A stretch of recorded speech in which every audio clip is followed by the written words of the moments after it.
যেন সিনেমার গল্পকেও হার মানায়। বলছিলাম এক কোটিপতি ড্রাইভারের কথা।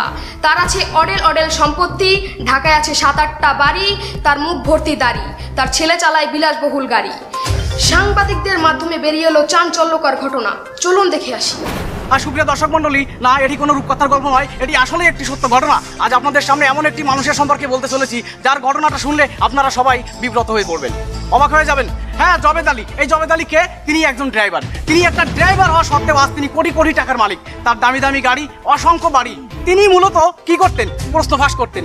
বিভিন্ন বড় বড় পরীক্ষার প্রশ্ন ফাঁস করে তিনি নিতেন কোটি কোটি টাকা। প্রতিটি প্রশ্ন থেকে তিনি নিতেন 25 থেকে 50 লক্ষ টাকা করে।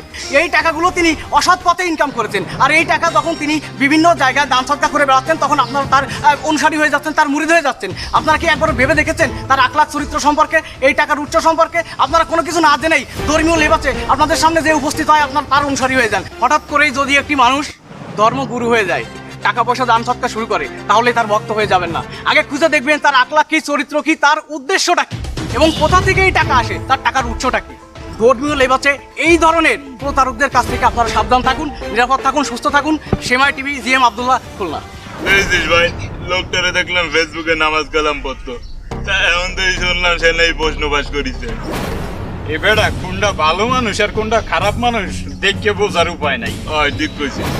দেখছো কাকা মস্ত বড় বাটপার।